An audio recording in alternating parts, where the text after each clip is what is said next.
Hi everyone, my name is Janik Goriab and I'm the Senior Health Education and Engagement Specialist with Brain Tumour Foundation of Canada, and thank you so much for joining us today for our 6th webinar this year for the 2020 Brain Tumour Webinar Series. Our mission is to reach every Canadian affected by a brain tumor through information, education, support, and research. And this webinar series is really just about one educational program that we do offer for those affected by a brain tumor, so please make sure to check out our website at braintumor.ca for regular updates and follow us on social media as well. And in alignment with the rest of the world and to help mitigate the spread of COVID-19, staff have been working from home since March. Even though our office is closed to the public, we are still here for you. So our 1-800 number is open. You can email us and you can contact us anytime if you have any questions about any of our programs or resources. And in response to these changes happening in the world, we've pivoted from having and hosting 22 brain tumor walks in the country to one virtual brain tumor walk happening this Saturday, June 27th. So a question to everybody online is, are you registered and are you fundraising? It's not too late.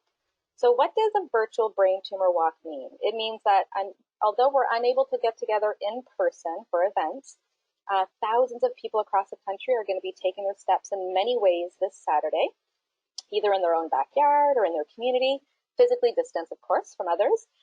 So this Saturday, people are going to be walking, running. I'm going to be dancing. I'm going to be dancing for 27 minutes every hour on the hour for 4 hours on Saturday. Some people are going to be hula hooping, skipping. However you want to participate, we encourage you to participate and to register and to fundraise. So you can register at braintumorwalk.ca and learn more about the virtual brain tumor walk there.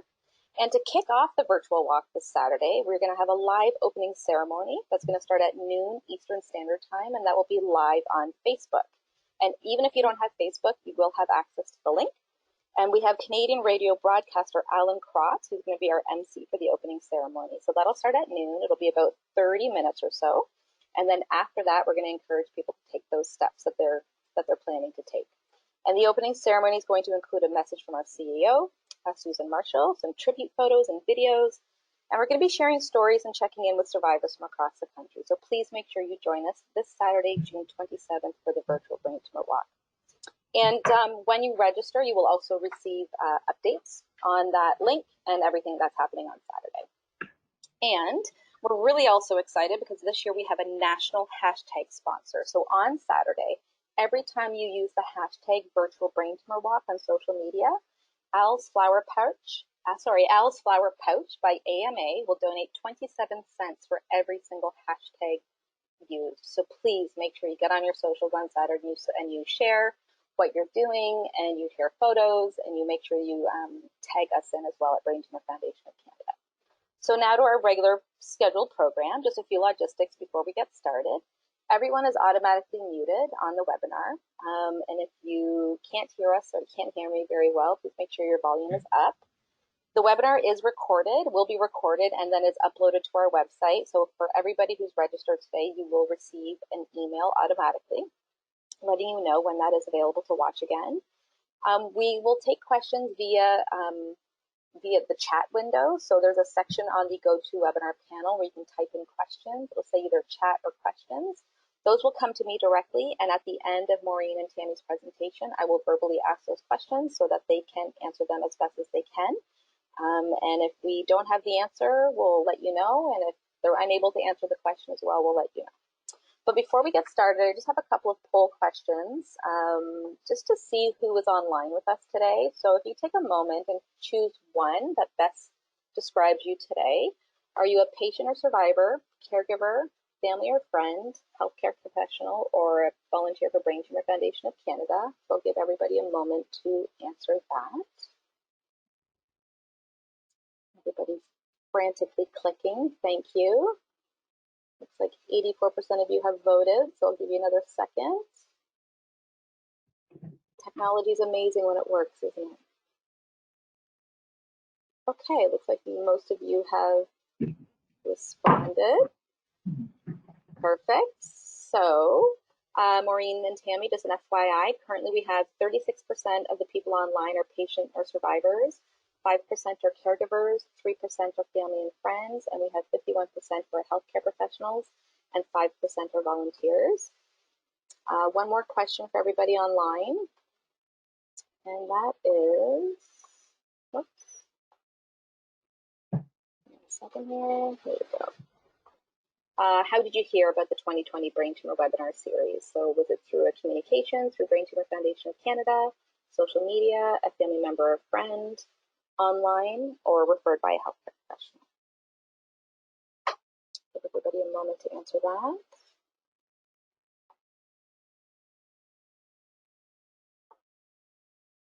Perfect. Thank you. And so, like usually, most of you heard it through our Brain Tumour Foundation of Canada communication. So thank you for taking a moment to answer that. Okay, so I'm going to do some introductions and then we'll get started. So we have two amazing presenters joining us today, Maureen Parkinson and Tammy Lee. Maureen has worked for over 25 years as a vocational and rehabilitation counselor at the BC Cancer Agency. She has a master's in counseling and psychology, is a Canadian certified rehab counselor, and completed the Return to Work Coordinator program through the National Institute of Disability Management and Research. Maureen is the co-lead for cancerandwork.ca, a website to inform cancer survivors, healthcare providers, and employers on how to help cancer survivors be successful in staying, returning, and finding work. She has also been extensively involved in the care and research of those who have been diagnosed with brain cancer, including facilitating the Brain Tumour Support Group in Vancouver for several years. Tammy has worked in the field of vocational rehabilitation for the past 10 years, assisting persons with physical, cognitive, mental health, and chronic health conditions. Her current role as a clinical practice leader and vocational rehabilitation counselor at GF Strong Rehabilitation Centre involves developing a vocational rehab plan and return-to-work strategies to address barriers to employment. Tammy holds a master's degree in counseling and psychology, specialized in vocational rehabilitation counseling from University of British Columbia. She has honors and a Bachelor of Science degree from University of Toronto, and she is a certified vocational rehab professional and Canadian certified counselor. She currently serves as president for the BC chapter, Canadian Counseling and Psychotherapy Association. Thank you, Maureen and Tammy, for joining us today and providing us a presentation on returning to work for brain tumor survivors. And I think, Maureen, you're up first. Great. Well, thank you, Janet, and thank you to the Brain Tumour Foundation for allowing Tammy and I to come and speak about returning to work for brain tumor survivors. So just before we jump in, a few disclosures and caveats. We don't believe there's any conflict of interest, and this webinar is for educational purposes only, so it doesn't replace professional advice that you get from your medical team.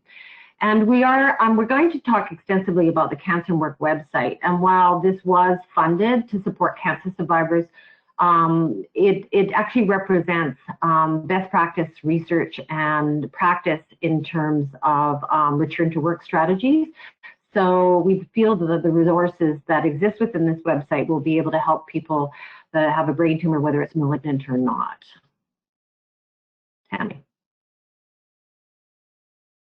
Tammy? Okay, so thank you everyone for joining today's webinar. I'm very honored to present it today for the Brain Tumour Foundation. So we'll just go over a list of main topics we're hoping to cover today. First, we'll spend some time talking about how to prepare to go back to work. And then we want to introduce you to key concepts to think about when making transition back to the workplace.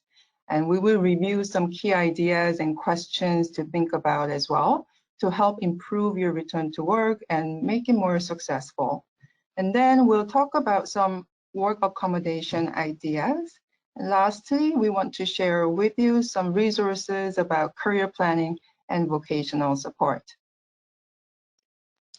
Good. So as I mentioned, I'm going to refer back to the Cancer and Work website, which was initially developed and launched in 2016. It has 500 pages of content, 9 videos, 8 online tools, and besides the research and the rehab team that developed the content, we also had input from 27 expert writers. It's designed to, as Janet had mentioned, guide healthcare providers, cancer survivors, employers in terms of supporting a successful return to work. It's the first Canadian resource that links to resources in Canada and the best resources across the globe. It's available in English and French, and as well, I was just quite excited to got a Leading Practice Award in 2018. So this is the outline of the website in terms of the content areas, and it's, as you can see, it's designed that there's a lot of parallel topics between healthcare providers, survivors, and employers. And the intent of that is to make sure that everybody's on the same page. So you're using the same language, and also the same sort of, you're being advised, the survivor healthcare provider, of your role in each of these steps in terms of supporting return to work. So one of the things that we developed, and probably the most good place to start in terms of the website, is 11 steps to return to work, which we are now calling I Can Work. And these are the 11 steps that you can follow within the website, and within those, they can link you to the other parts of the website. So we're going to talk about a few of these that we think that are particularly helpful to consider for those that are coping with the history of brain tumor. So the first step is understanding factors that impact work. So it's good to sort of take stock of all the things that are involved in terms of return to work. So first of all, the biopsychological factors. So thinking about what is the impact of the brain tumor on your physical, psychological, cognitive abilities. And also thinking about what pre-existing conditions that may have had that also affect your ability to return to work. And also to think about your recovery time and get guidance in terms of what that'll look like over time, when you're going to plateau, and what you're expected to recover in terms of a level. Person-related factors are, how do you feel about work? So, for example, do you see work as good? Do you see work as bad? Do you perceive work stress is a negative thing for you, for example? So it's good to take stock about things that you feel personally about your work. And systems factors are, what's the supports that are barriers or facilitators for return to work? So for example, do you have easy access to rehab resources that can help you? Or do you have to wait for, is there a waiting time for things like this? Are there insurance sort of programs that can help you get care in order to help you improve your function? And lastly, worksite considerations. So the things to think about is, what's the history of the worksite in terms of supporting somebody who's returning to work after an illness or an injury? What support is there for you? And that also considers your employer as well as your colleagues. So moving on from that, the first part is assessing your function. So again, it's really helpful and very important to assess your physical, psychological, and cognitive function with the lens of return to work. So a great place to start is to ask your family and friends, have they noticed a difference since before this brain tumor happened? Another helpful thing is to use self-reports. And self-reports are very helpful because merely beyond saying I'm noticing that I'm tired or I have a headache, it's really important to use reports. And I'm going to show you a few examples that can systematically show the challenges, because the more detailed information you can give to the healthcare provider, the more the healthcare provider is able to give you referrals to resources in the community, and also to guide your return to work plan. So in some cases, it's not always clear through self-reports or in terms of talking to family friends. So it can be helpful to undergo professional assessments. So of course, part of it is medical, and a lot for brain tumor survivors is neurological assessments.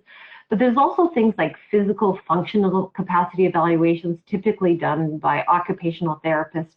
They're very good because they're looking at your physical, cognitive, and psychological capacity and comparing it to the workplace demands. Also, psychological assessments can have. And then there's the field of neuropsychology, which is a very helpful discipline of psychologists that are experts in psychology and in the brain. And then in vocational rehab, somebody who specializes, that has a lens of return to work and can help you sort of view and consider any functional challenges that you have and how things need to be tweaked in the work environment to help you be successful. So part of step 2, and it's really important to assess function, is to consider safety. And certainly in my job, I've seen people where they've had safety jobs, everything that is safety sensitive jobs, everything from nursing to machine operation to driving. And I think the first step is to put to your doctor in terms of discussing your concerns about safety in the job. The other part of that is also to consult your professional associations. I know for some sort of fields that professional associations, for example, like pilots, for example, have strict guidelines in terms of, and provide assessments in terms of workability. For those that are in driving occupations, while you might be cleared to drive within your province, your regular car, there's usually a higher standard for driving things like taxis or trucks and things like that. So it's important to look with your provincial insurance agency to see what the requirement is and have this addressed maybe first with your doctor, and then if it's indicated, having driving assessments. And failing that, there's also private assessments. So often, and I think of an example just recently, I had somebody that was working a machine operation. It wasn't driving, so it didn't come under insurance. So we weren't sure if this person was okay to do their job in terms of working with heavy equipment. And we asked the long-term disability provider to provide an occupational therapy evaluation where they went on site, they observed the patient, they tested the patient, and determined and gave the guidance to the neurologist to clear the person to return to work. So as I mentioned, self-reports. So good first step is to take stock. And there's a few kind of what I think are ones that I use a lot to recommend to brain tumor survivors. One is the cognitive checklist at work, and ironically enough, it was developed by a brain tumor cancer survivor. And this just basically asks you some common questions about duties that you might have to do in your job, and allows you to rank the challenges you have at. And that's a great tool to sort of take to your healthcare provider to inform the discussion about the next steps. In terms of psychological concerns, FX mood is something I use a lot for people that are sort of noticing cognitive challenges as well as depression and anxiety. So in some cases, depression and anxiety can cause cognitive challenges, and this was developed by a psychiatrist at UBC. So again, also things like if you're coping with migraines, there's the Canadian Migraine Tracker as just an example of tools that you could use. And I think that's example because I think of a case of somebody who was applying for Canada Pension Plan, and he informed Canada Pension Plan he had migraines, but he didn't really show how it impacted it, how intense it was, how it affected him, how frequently it happened. And I think using something like a tracker like that helps healthcare providers and insurance bodies understand what you're up against. So the other thing is there's the Cancer and Work Fatigue Tracker. So it's pretty basic, but it allows you to sort of track your fatigue over the day. And it gives you a good sense of, you know, the impact of fatigue in terms of return to work planning, gives you some ideas about how you might start back to work if you're kind of coping with fatigue and what needs to be in place to allow you to bring your energy back.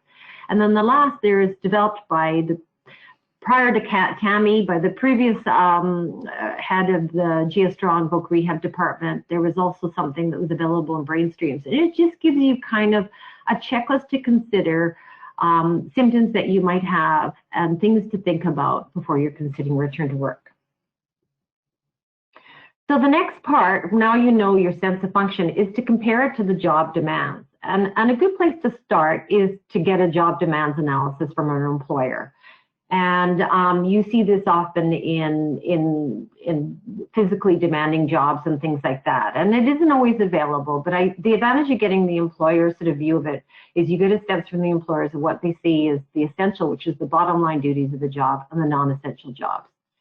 Failing that, you can do a job analysis and a task analysis. And I'm going to tell you a bit more about the job analysis, but the task analysis is simply walk through your day. I often sort of recommend every 15 minutes, think about what you do every 15 minutes and outline the things you can do, and then assess how well you can think you can do that, given any potential changes that you have as a result of the brain tumor. Now on the Cancer and Work website, we both have a task analysis and a job analysis that's available to you to try out. And again, it asks you everything from physical, psychological, cognitive, temperaments, environmental conditions, and asks you to assess, what are the demands of the job? Do you think you can do that? Are you able, partially able, and are they essential duties to the job? And as mentioned, a professional assessment can be very helpful. If it's really not clear and you think you need more professional guidance, I'd really recommend sort of seeking out occupational therapy or vocational rehab counseling assessments in order to better sort of assess your job demands and compare that with your work abilities. Tammy. Okay. So the step 4, it's how to communicate about returning to work. So we want to review a few things for you to consider. Definitely you want to start having conversation with your healthcare professionals before you plan a return to work. So for example, you want to talk to your family doctor or nurse practitioner or specialists such as oncologist or neurologist. Or you might have different therapists such as psychologists or physiotherapists, counselor or occupational therapists. So these are healthcare professionals that you've been working together during your treatment and your recovery, who could give you some feedback about your functions. So you want to talk about how you're doing overall to check if you're ready to handle your previous job demands. As Maureen talked about, you could share your job information also with your therapist. And really the point here is you want to check if there will be any restrictions or limitations for you at work in terms of what you could do. And we want you to focus on your abilities, of course, and just to check how much you could manage. So you might need to get a medical clearance from your doctor so that just so you know you're medically stable to return to work. And you might also want to talk about what to expect. The important message here is to decide when you could return to your formal job or going back to employment and what that might look like. So these are essential conversations. So we do recommend you to have these conversations earlier on and as often as possible. And having these conversations early will definitely give you more time to plan. And other people that you might want to communicate potentially, depending on your situation, could be insurance providers. For example, you might need to update your insurance provider of your medical updates. We recommend that you wait until you talk to your healthcare team first and get a medical team's opinion, okay? And you might also ask for some rehab services if there is anything available from your insurance case manager. For example, you feel that you need more physiotherapy treatment, and you could double check with your insurance provider if they could cover it. Other contacts that you might have to make is with your workplaces. If you're considering to go back to your previous job, then you might need to contact your employer or union person if you have one, or human resources. And to gain more information about your sick leave or return to work policy, there might be a document that you need to complete before going back to work. So we suggest that you make those contacts. So the other step 5 is, sorry, Tammy, go ahead. Okay, so next thing, just to remind you, is that we recognize thinking about going back to work could be very stressful. So, and it's overwhelming to plan it by yourself. So we do want to encourage you to ask for help, and getting more support would be very useful. And also it will help you to learn better strategies in managing your symptoms while you're thinking about going back to work. So try to ask yourself, like, what can I do to improve my work ability and what resources are available to me? So for example, you might reach out to your medical doctor or looking at some referrals that you might need to help manage your symptoms like sleep difficulty. Or you might ask for some rehabilitation therapy, like we talked about, like some physiotherapy or managing energy, or cognitive therapy for your memory and organization skills if you want to improve them. So you could ask your insurance provider for those things. Also, there could be some community programs for brain injury or classes that you could attend, some counseling support if there's anything that you see available for stress management or anxiety. And some of you might be attending support groups or other groups for emotional support. So those are really useful resources for you to access. And also you could ask for your family or friends to kind of like ask them to remind you about using certain strategies that you started to incorporate in your day-to-day life. For example, like memory tools or using a calendar. So you could ask for help around you. So step 6 is sort of related to ask for help. Let's take control. So educate. It's really in your interest to educate yourself to what to expect. And I think one case example is in terms of insurance. And there's some information on the Cancer and Work website about navigating insurance. It's really helpful for you to know what to expect, what resources are available to you, and how the process is going to look. So you avoid any unpleasant surprises. And also learn how to manage your symptoms. Look at, as Tammy had mentioned, the sleep management strategies, managing your anxiety, things like that, trying out fatigue sort of energizers, ways to look at looking at improving your energy, and being familiar with those resources so that you can fully access the resources that are going to help you optimize your ability so you have your best chance to return to work. So the other part is to identify and ask for accommodations and return to work policies at work. So it's good to sort of assess. It's good to assess at your workplace what's available in the past, what's their track history in that, and what supports are available in terms of and kind of trying to gauge their sort of threshold in terms of providing accommodations. The other thing is to make sure you have a soft landing when you have returned to work, and that's by maintaining positive contact with not only your supervisor, but with your colleagues. Certainly in the cancer and work world, we're seeing that successful return to work definitely is influenced by support at the workplace. So the more you can stay connected, tell people how much you're looking forward to the job, maintaining friendly relationships, you're more likely to be supported by your colleagues. Okay, so now let's review some strategies and ideas when you're developing a return to work plan. Maybe you're kind of exploring, looking at it more in detail. So then, we want you to kind of share your assessment results and concerns with your doctor who's guiding you through this process.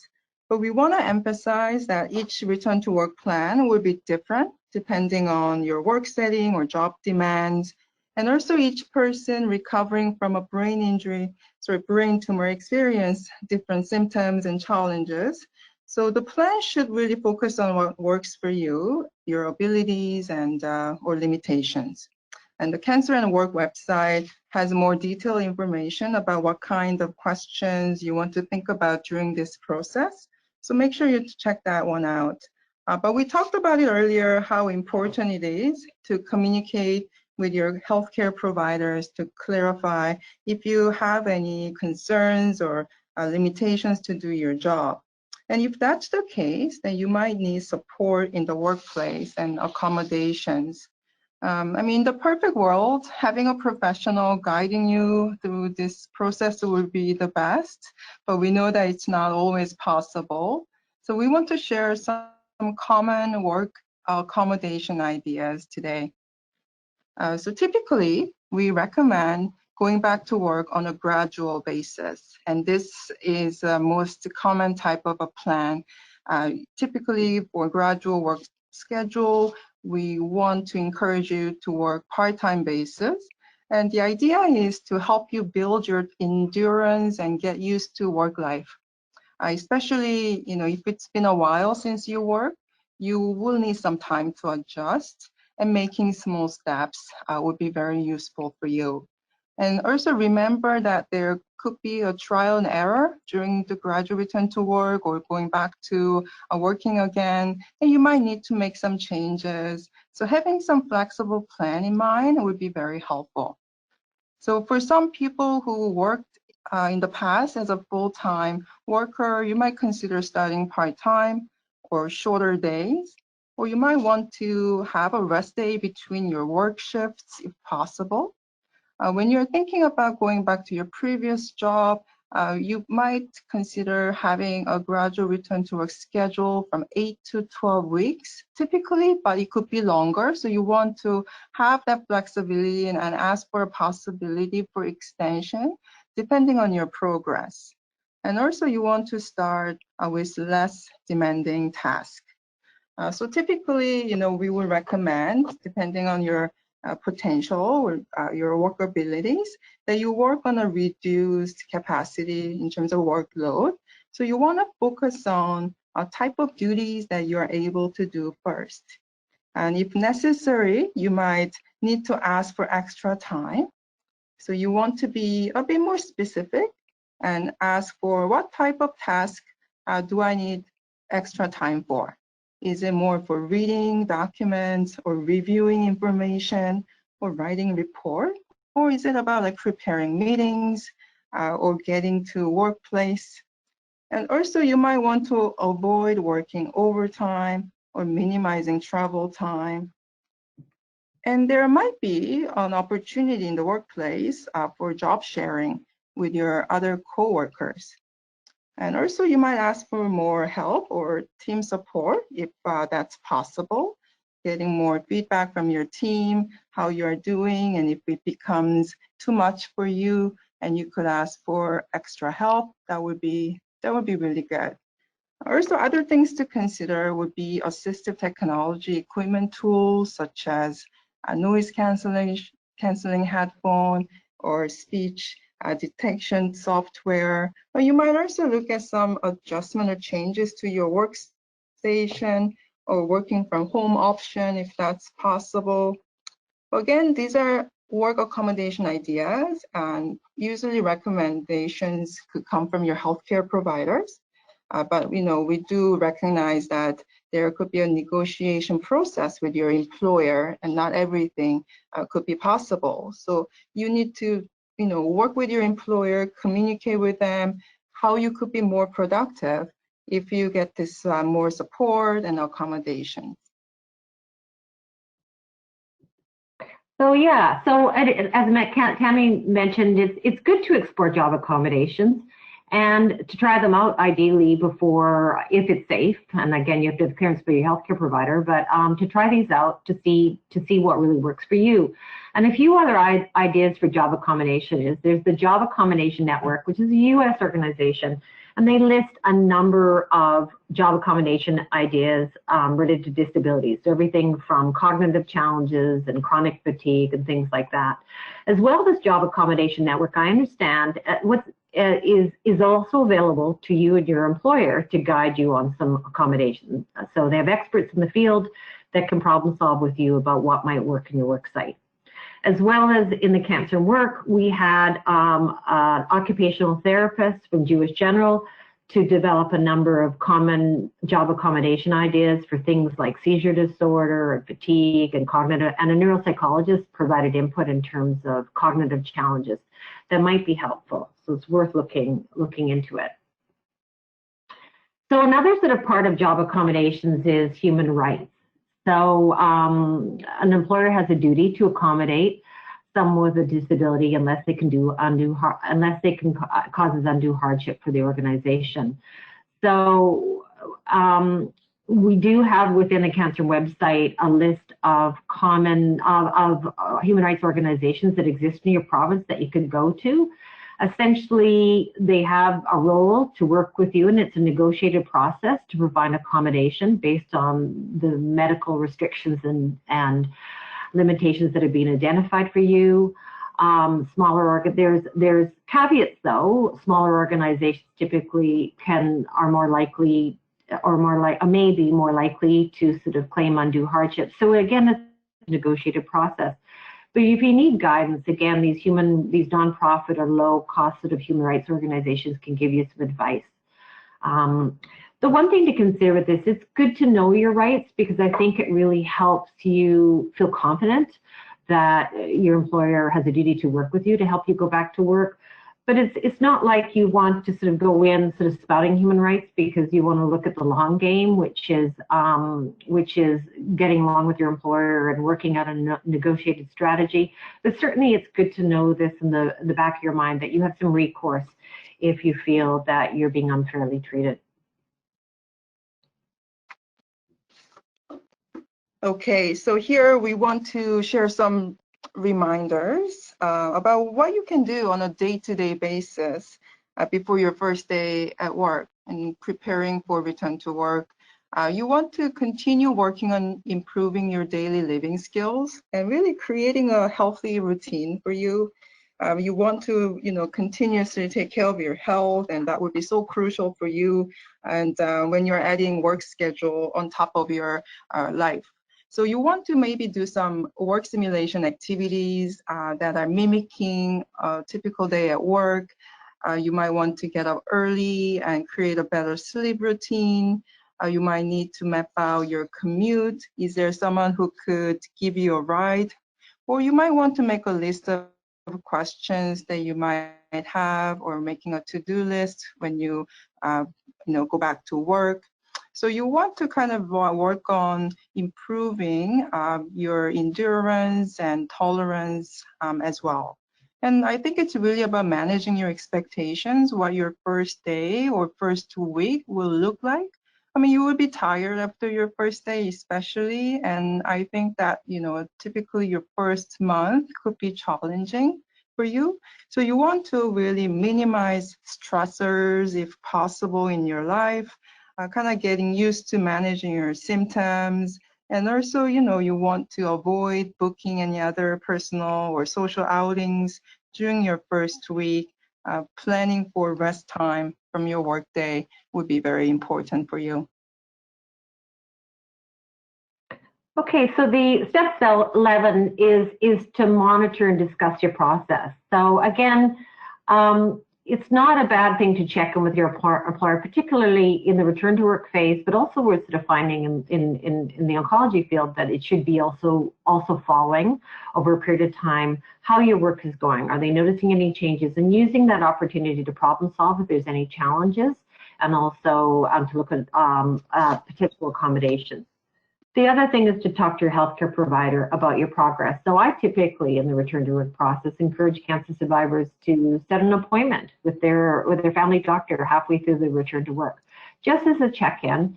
And the advice of the advantage of that is also if it's not working, so maybe your return to work plan has to be revised. And typically your return to work plan is guided by a healthcare provider. And that healthcare provider, again, can say, no, you need to hold the fort in terms of the hours that you're doing, or you need to step back, or whatever, or maybe you need to step out to get more rehab services. So it's good to have that conversation. And also just to look at updates. Some things aren't always obvious in terms of planning. And it's, again, helpful to sort of look at, okay, I'm noticing a challenge here. What accommodations need to be put in place that I didn't consider? So to consider this on an ongoing basis. Tammy. Yeah, so we want to kind of talk about some other things to consider. Going back to work, there could be different return to work options for you to consider. For some of you, you might realize that how you are perceiving your work would be different. But I do want to mention that getting back to work is part of your recovery. So far we focused on talking about ways that you could plan like a return to work in your previous job or company, but there are different return to work options or employment potential that you could think about. So we recommend that you check all the possibilities with your current workplace if you're employed before changing a job or looking for work with a different employer. So that's very important to look at what's possible if you are employed, and looking at potential accommodations and adjustments with your previous employer.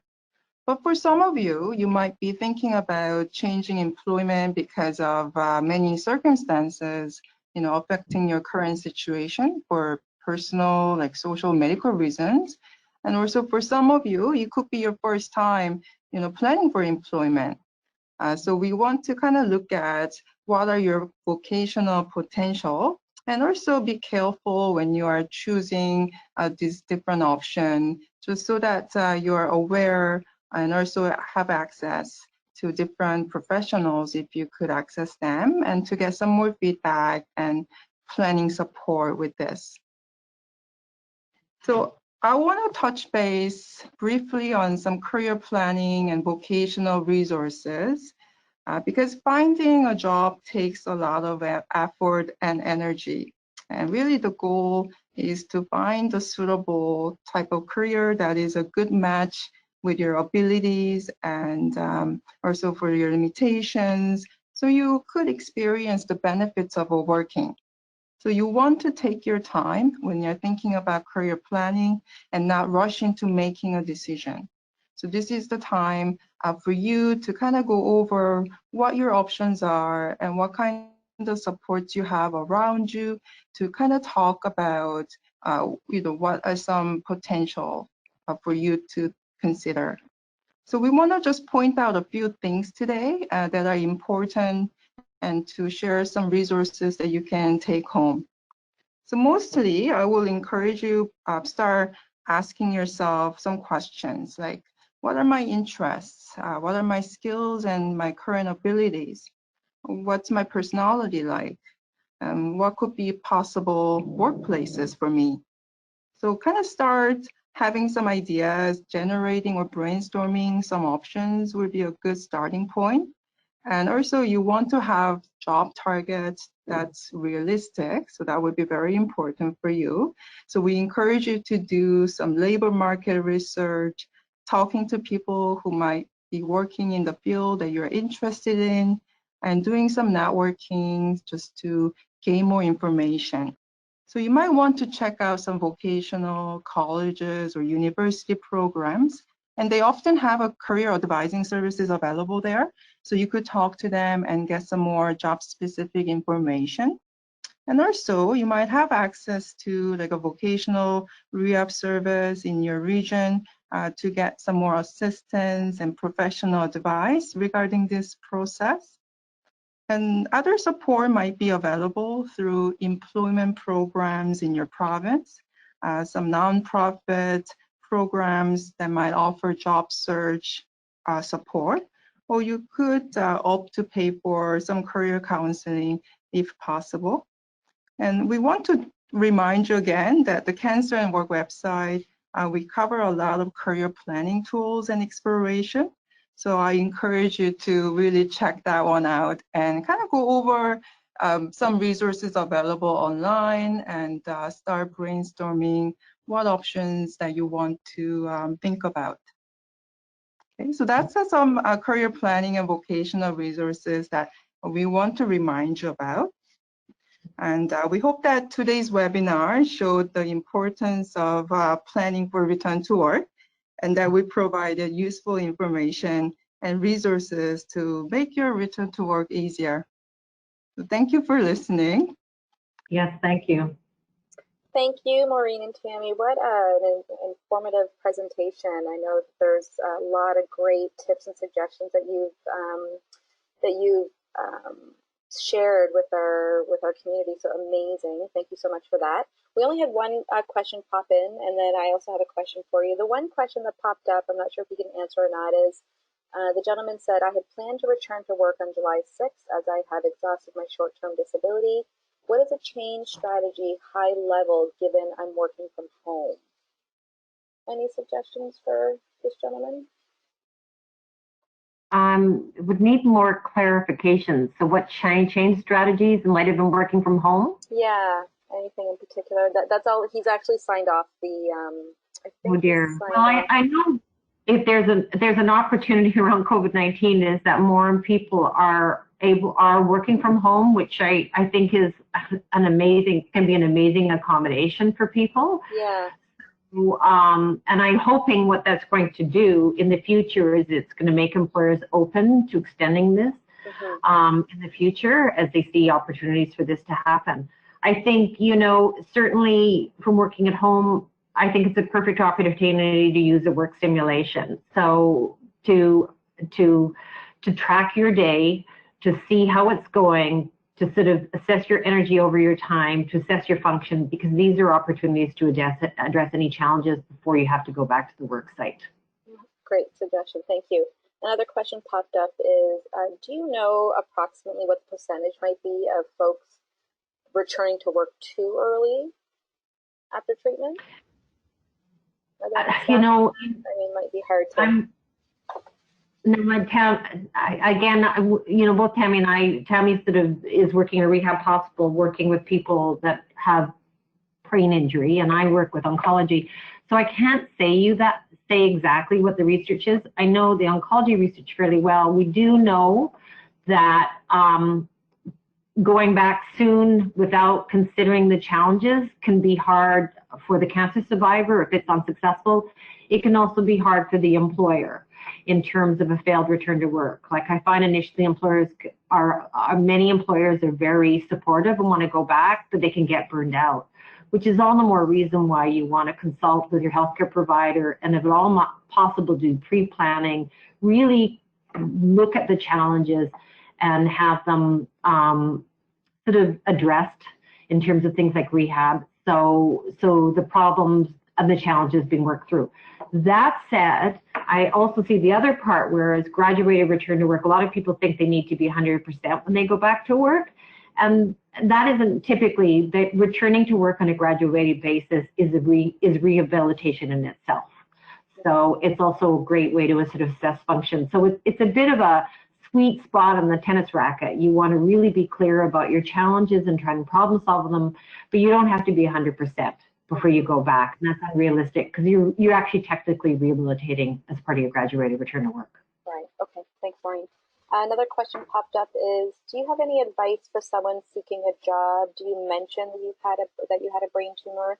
If you're slow answering questions, do you advise ahead of time?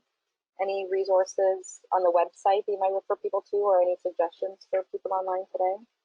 Yeah, there is. There's an article on the Cancer Work website about how to disclose the need, how to disclose ahead of time of a disability, visible or invisible, and also how to ask for accommodation. So, and there's pros and cons of it. Like again, asking, and there's a lot to be considered, a lot to be worked out. So, you know, the pros is early on, you kind of got your cards on the table, but you might be worried that you ruled out. But on the other hand, if people are misjudging you, sometimes you want to address the elephant in the room. So it's a lot to consider. And so there are some ideas on the website under the job search section. Okay, great. Thank you. Yeah, and I also want to add, if I could add to that, you know, Maureen's comments, for sure, you want to check what your situation is. And also another resource Maureen mentioned about this earlier is reaching out to, you know, human rights clinic or legal resources available in your province. And often they have a pretty good information about disclosure or when to disclose and all that, the timing that you might be concerned about or how much you need to share. So definitely this is a type of sensitive information you want to seek some professional advice if that's possible in your region. Okay. And just to add to that, under the law policy section, we do have frequently asked questions that are being answered by lawyers from across Canada to address some of those. And also, I think if you need some help, that's why we've also listed vocational rehab resources, because I think that's very much the role of these vocational rehab resources that exist across Canada, is to help you navigate that. Great, thank you. Just a couple more questions here. One is, what kind of resources are there for retraining? I guess, would that depend on the industry? Oh, yes. So if I could mention that the career planning tools that you will find in the Cancer and Work website have a list of career information or labor market information you could check out. Typically for Canada, you know, we have a national occupational classification codes for different type of work and educational qualifications that you might need to prepare, or at least what a labor market or typical employers might be looking for. So you could check that information under like a job bank for Canada, and also for looking at some occupational information more in detail. So you could check whether you need a more retraining or what type of programs that you need to you know, check out. Again, once you have that information, I will encourage you to also do some keyword search on some online websites for job search. So you might want to kind of type in some keyword for a job that you're interested in and see what type of qualifications employers are looking for. Then you will have more up-to-date information that is necessary in this current labor market, and talking to also, different colleges for career advising services would be also another source. But definitely checking out the career information about specific job title would be something that you could do. Right. And just to add to what Tammy's saying is, I think, career aspiration is a few things. It's really getting to know yourself. And again, the section that Tammy wrote on the website is really helpful with that. But also, it's also checking out the job. So not only even going online, I'm a big fan of informational interviewing, because I think we have in our ideas what a job could be like. But really, it's helpful if you really want the nitty-gritty to see if it's a fit for you. Informational interviewing can be very helpful, particularly if you don't want to go to if you're having any functional challenges. It's a way of not being on the firing line like an interview, but more checking out the job without having the need to disclose, so you can determine yourself if this is a fit for you. And in terms of funding support, I can only speak for BC. We have various sort of funding. Certainly the Brain Tumour Foundation has a bursary I'm aware of, and Candlelighters nationally for childhood cancer survivors. But there's, I believe, a bursary for them. But I also think it's as Tammy had mentioned, if you're considering university or college and things like that, to call the career advisor, and often there is very cancer such as specific, or not cancer, college specific bursaries and scholarships that might be available. Also, and also the employment resources that we mentioned, and to call them and say what's available for retraining in my province. Mm-hmm. Okay, great, thank you. And just a question for me, actually, the cancerandwork.ca website, I imagine, even though it's geared towards people who have been diagnosed with cancer, I imagine there's some really great resources for people with non-malignant brain tumors as well. Oh, absolutely, it's best. It's really sort of best. There isn't really a lot in oncology in return to work, so we basically created this from the research and best practice in terms of return to work period. Great, thank you. And just a couple other things, not questions, but just some comments that people wanted to share. One person said that I'm an RN and a healthcare professional is leaving her accommodation up to the workplace accommodator. She works in rural Canada, and she knows that they have never dealt with brain cancer patients before. She also says that the last time she returned to work, they took advantage of her capabilities. So I think that was just something that she wanted to share with everybody. So I'm sorry that happened to you. And another person just wanted to share that she's a manager of financial and workplace programs at Wellspring Cancer Support Foundation. Oh, yeah. And she refers people to the Cancer and Work website all the time, and it's extremely helpful. Also, she wanted to say that Wellspring has a 6-week online returning to work support and education group.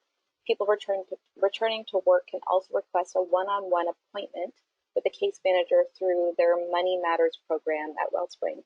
And all the information is at wellspring.ca, so that's great. Thank you for that resource. I think those are all the questions that have come through. So thank you, Maureen and Tammy, for the wealth of information that you've shared with us in our community. We really appreciate it. Just a reminder to everybody that this webinar has been recorded. So it'll be up on our website usually within a couple of days, and we will email everybody who has registered. And before everybody signs off, I'm just going to switch the screen back to me here, ladies, for a second, just so I can show everybody online a couple of things on the website. Here we go. All right. So when you go to braintumor.ca here, you'll see at the top here is the Brain Tumour Walk. So once again, this Saturday is the virtual Brain Tumour Walk. We will do the opening ceremonies at noon Eastern Standard Time. And as you can see here, Al's Flower Pouch is our national hashtag sponsor. So every time you use this hashtag virtual Brain Tumour Walk on Saturday, they're going to donate 27 cents to Brain Tumour Foundation of Canada. And so all this information here, really great little message here from Alan Cross you can check out.